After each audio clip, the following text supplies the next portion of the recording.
Bueno, Marisa, buenas tardes, ¿cómo estás? Hoy ha sido un día muy movido.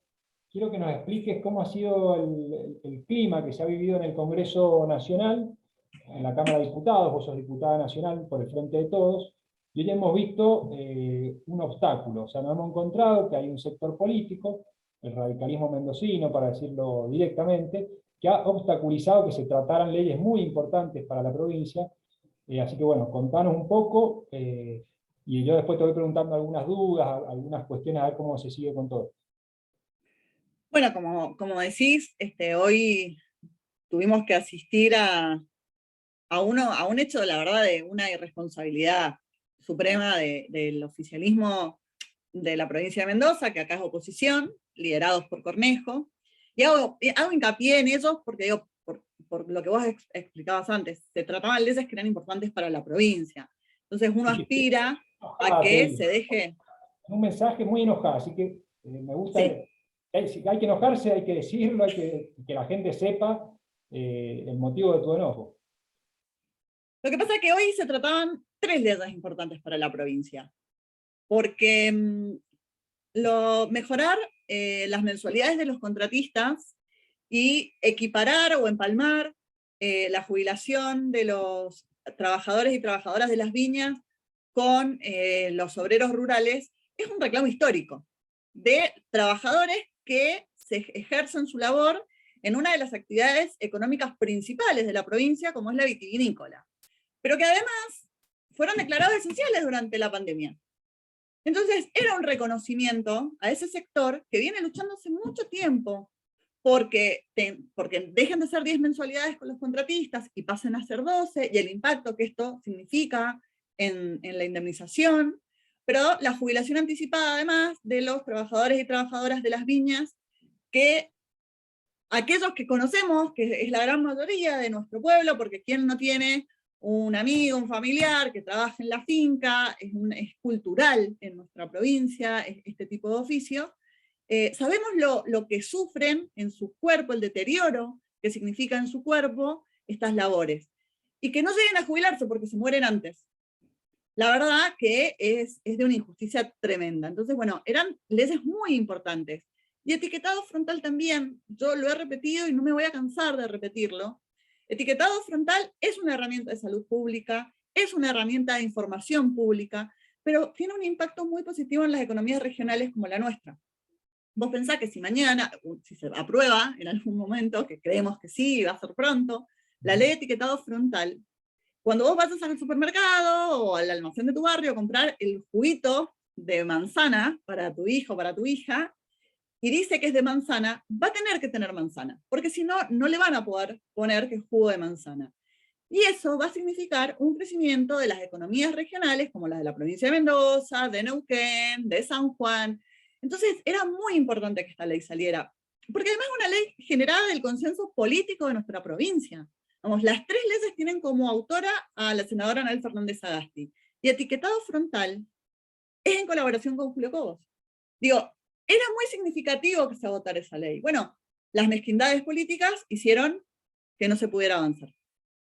Bien, volviendo a lo del trabajo rural, que como decías vos, o sea, el trabajador rural es un pilar de la economía mendocina, está en un sector que genera mucho dinero, o sea, un sector de alta rentabilidad, por lo menos las grandes bodegas, sabemos son los sectores privilegiados que siempre vienen ganando, y que sabemos que también hay un gran porcentaje de trabajo en negro. O sea, son sectores que levantan la uva para esos vinos de exportación y después se encuentran sin ese derecho básico a la jubilación. O sea que ahí tenemos un problema con esto de la jubilación anticipada se le reconocería a los que están en blanco, un tractorista, que yo sé que los tractoristas sufren muchísimo en la columna, por lo menos que tenga el derecho a la jubilación a los 57 años. Después otro tema va a ser cómo la economía mendocina se blanquea, o sea, hay muchos temas pendientes que serían buenos, aprovechando que se habla ahora del obrero rural, ponernos en la agenda, y también reconocer que ha habido una gran lucha de los trabajadores vitivinícolas este año, que ellos han dicho no podemos seguir con salarios, en ese momento eran 28.000 pesos, estaban ganando. Hubo una gran movida que creo que han avanzado, en las paritarias les fue mejor, gracias a esa puja, a Sí, esa lucha que hicieron, sí. Y bueno, y hoy Seguro. se iba a dar un gran paso, un paso gran, o sea, que se esperaba con mucha ansiedad. O sea, hoy ha sido un baldazo de agua fría a esas expectativas, que bueno, como decís vos, se votaría pronto, no es que ahora se va a demorar. ¿Cómo viene ahora el tratamiento? ¿Cómo sigue? Y también comentame lo de esa modificación que hubo, que parece que podría llegar a complicar algunos casos. Bueno, ¿cómo sería la reglamentación de esta ley? Que entiendo que por ahí estaría la clave para que no sea una maña que usen los patrones para que, que el derecho ese no llegue a la mayoría de las personas, sino que busquen esquivar la ley. Bueno, vamos a empezar de atrás para adelante. Bueno, como vos mencionás, en diputados se hizo una modificatoria, lo que va a significar que se apruebe y vuelva a Senado y salga la ley, digamos, eso ya está técnicamente coordinado con el Senado. Y se hizo una ley conforme a un pedido que vino directamente desde el Ministerio de Trabajo. El beneficio de la jubilación anticipada, con 57 años y 25 años de aporte, indistinto hombres y mujeres, se va a aplicar para contratistas y trabajadores y trabajadoras de la viña, conforme el convenio 154 del 93, cuando hayan realizado, esta es la modificación que se hace en diputados, tareas que signifiquen el envejecimiento prematuro. Para que entendamos, las jubilaciones anticipadas no se dan porque sí, digamos, no se dan porque una actividad le cae mejor o peor al sistema previsional, ¿no? Se dan porque son tareas que impactan en la salud física y mental de los trabajadores, generando un daño no correspondiente con la edad biológica. ¿Sí? Este es el fundamento técnico por lo que se dan jubilaciones anticipadas. Lo que el ministerio evaluó, de acuerdo, digamos, y esto tiene un impacto fiscal, que no es muy elevado, pero tiene un impacto fiscal, ¿sí? Se aumentan 2 puntos en el aporte de los empleadores y de la patronal, y el Estado Nacional tiene que contener. Entonces, se nos planteó que este beneficio se le diera a aquellas actividades que efectivamente generan este envejecimiento prematuro. El convenio de los trabajadores de viñas de la provincia de Mendoza tiene 6 categorías, ¿sí?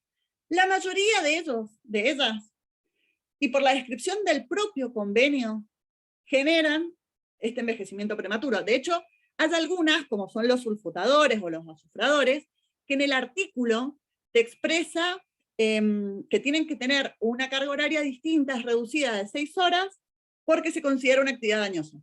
Digamos, no existe ningún tipo de dudas que esas actividades generan este envejecimiento prematuro.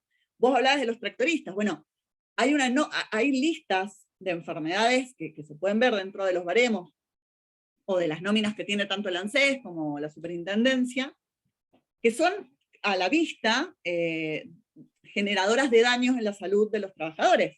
Las lumbares de un tractorista, digamos, están destrozadas, ¿sí? Pero además, si ese tractorista sulfura o azufra, como es insalubre, ¿sí? Se reduce su carga horaria. No me quiero equivocar, pero bueno, los regadores, digamos, el regar, que parece, vos decís, bueno, ¿dónde estaría el daño en la salud en regar? Vos, yo y todo lo que vivimos en la provincia de Mendoza sabemos que el recurso hídrico en la provincia de Mendoza es escasísimo. Entonces, el estrés hídrico que sufren, sobre todo las plantaciones vitivinícolas, significa que tenés trabajadores que van y riegan a la hora que les abre el capataz de viales de irrigación, la canilla, ¿no? Por decirlo de alguna manera, que levanta la tapa para que cruce el agua. Bueno, ahí tenés que estar, sea invierno o verano, a la hora que te toca. Si es invierno, hay muchas veces que las bajas temperaturas y el agua de riego, no importa la bota, no importa el uniforme que te den, digamos. Yo he estado en la finca, yo he caminado con los compañeros de los gremios y he visto las escoriaciones que se han generado en la piel por claramente el congelamiento por el agua.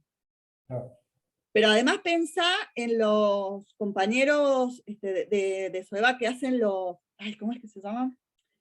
Que atan las vides.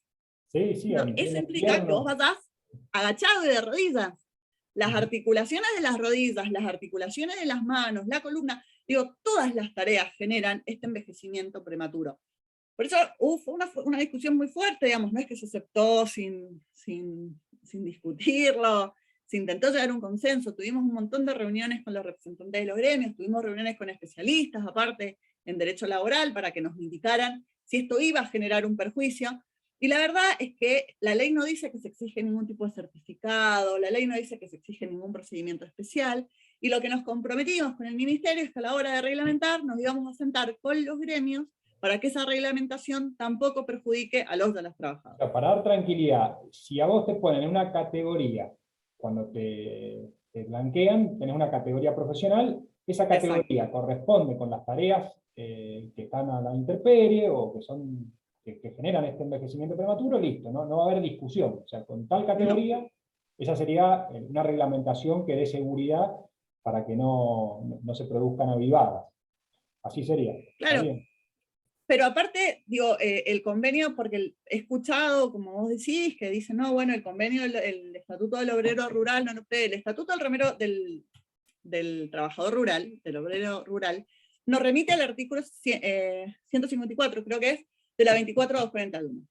Esa ley dice que las actividades insalubres o las que generen un daño en la salud y que ameriten la jubilación anticipada, tienen que ser evaluadas por el Poder Ejecutivo.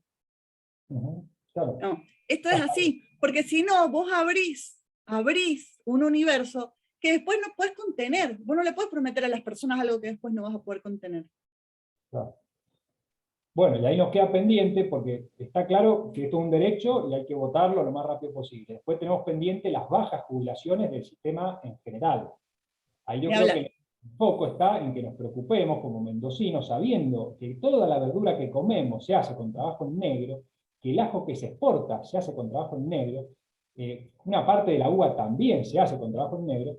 Tenemos que hacer proyectos y discutir en la política provincial, al gobierno provincial, qué políticas de blanqueo laboral se están pensando, qué intervenciones se está haciendo, porque no son sectores que no generen los recursos necesarios para blanquear y hacerle los aportes jubilatorios, y ahí sí, con más aportes jubilatorios de más personas, se podría aumentar la jubilación, porque el problema de ANSES es que tiene que pagar muchas jubilaciones y tiene un bajo porcentaje de aportantes. Igual hay una decisión, primero estoy de acuerdo con vos, y yo lo dije el día que aprobamos el dictamen de esta ley, que nosotros teníamos un desafío que iba más allá de la jubilación anticipada, que era fortalecer las paritarias de los compañeros que trabajan en las viñas, ¿sí? Es fundamental, porque si no, no importa que te jubiles, digamos, no te va a alcanzar igual y no te va a poder jubilar. Entonces, en eso estoy absolutamente de acuerdo, y también es un reclamo histórico, y por primera vez este año se logró una mejora importante, digamos, la paritaria de este año, el gremio la considera como muy importante, porque de verdad se sintió el acompañamiento del Estado Nacional y el reconocimiento a esa lucha. ¿Alcanza o no alcanza? ¿Sí? Nos pasa lo mismo que cuando hablamos de el servicio de casas particulares, digo, nosotros las queremos blanquear, queremos blanquear al personal de lo que se llamaba servicio doméstico, que es horrible, que prefiero hablar de casas particulares, trabajadoras de casas particulares. Tenemos que registrarlas, tenemos que avanzar sobre el sistema previsional, pero hay que mejorar sustancialmente ese salario. Bueno, se está haciendo a poco, este año hubieron 4 aumentos en el año, y está muy bien porque no se había dado nunca con esta escala. Bueno, hay que avanzar sobre esto, pero esto es un desafío en general que tiene el gobierno nacional. Nosotros necesitamos reforzar salarios. La relación entre salario y el precio de los alimentos es fundamental para que una economía camine. No hay forma. Entonces, nuestro desafío es apuntar ahí. El voto del PRO, de la UCR, ellos han adelantado que están en contra. O sea, hoy no dieron quórum, hoy la trabaron de esa forma, pero cuando haya quórum, ¿se sabe que van a votar? Mirá, en las comisiones que se aprobó este proyecto, que pasó por 3 comisiones, trabajo, previsional y presupuesto, estamos distribuidos en las 3, todos los diputados y diputadas de la provincia de Mendoza. Y todos y todas votamos a favor. ¿Sí? Los poquitos que votaron en contra, son diputados que nos tienen un poco acostumbrados, que responden políticamente a la reta, y que, bueno, digamos, no pueden salir evidentemente de su micromundo en Cava, tampoco votaron zona fría, entonces no comprenden algunas realidades, y ellos se manifestaron en contra. El resto lo hizo a favor, lo hizo Cornejo, lo hizo De Marchi, lo hizo Latorre, lo hizo Najul, lo hizo Petri, lo hizo Samarvide. Por eso Samarvide hoy sí se sentó. Porque él tiene un compromiso porque tiene un proyecto similar aparte. ¿Y por qué no se sentó Cornejo entonces? ¿Cuál es la especulación que él hace? Y porque parece que Mendoza está solo acá, en el pecho, nomás. Afuera para defender derechos, no, parece que está acá nomás. Claro. Che, y otra cuestión es ver los derechos que están en carpeta en los proyectos de ese sector político. O sea, estamos hablando de eliminar las indemnizaciones o achicar. Es que no son derechos, Nico. Ese sector político no tiene carpetas de derechos. Claro, Tienen carpeta del recorte de derechos. Exacto, a eso me refería. Todos los proyectos que hay de eliminación de derechos, que tenés lo de la indemnización, tenés lo que quieren eliminar es la solidaridad entre las empresas, de que todos los servicios que hoy son contratistas, que la empresa principal no se haga cargo, entonces ahí va a haber un montón de derechos que van a ser vulnerados. Toda la reforma que Macri la anunció y que él dijo quiero volver para ir a fondo con estas reformas laborales, para abaratar el costo laboral y así que vengan esas famosas inversiones. O sea que ese proyecto está vigente y corremos riesgo de que tengan cada vez más poder, más fuerza. Así que bueno, esto es preocupante, así que bueno, lo dejamos ahí como pendiente para estar atentos. No, es que no tiene que ser pendiente, tiene que ser urgente. Digo, el pueblo tiene que saber que vienen por sus derechos, porque ya lo hicieron, digamos, son un refrito de los 90. Que levante la mano a quién su familia le fue bien o a cuál de nosotros nos fue bien en los 90. Digo, los que venimos de casas trabajadoras, de la clase media pujante de este país, no nos fue bien en los 90. Los que teníamos que resistir en las universidades porque nos las querían cancelar y nos querían cerrar las universidades, éramos los hijos de esa clase media que se quedó sin laburo, que cerraron las fábricas. Entonces, bueno, ese escenario que ya lo vimos, que ya lo vivimos, es lo que quieren traspolar esta gente a hoy, con la crisis que ya generaron ellos durante 4 años con la pandemia, imagínate, se implosiona todo. Claro. En cambio, en la primera década del siglo vos tenías derechos sociales y había crecimiento económico. O sea que ahí aparece claro que no es contrapuesto dar derechos al crecimiento económico. En cambio, en el menemismo, como decís vos, había recesión económica con falta de derechos. Y bueno, el macrismo entre el 2015 y el 2019 igual. Hubo recesión económica por más derechos que él quitó. Y Cornejo despidía gente, metía miedo para que las docentes no pudieran hacer un paro por un reclamo. Tienen en carpeta el aumento de la edad jubilatoria de las mujeres, parece que para ellos tiene que ser 65, no puede ser 60. O sea, realmente han afilado el lápiz y vienen por todos los derechos sociales que han costado un siglo de conseguir. Sí, bueno, Marisa, más el tiempo, sé que hay que seguirla peleando, así que te dejo con tus cosas. Muchísimas gracias por las aclaraciones. A ustedes, nos vemos. Saludos.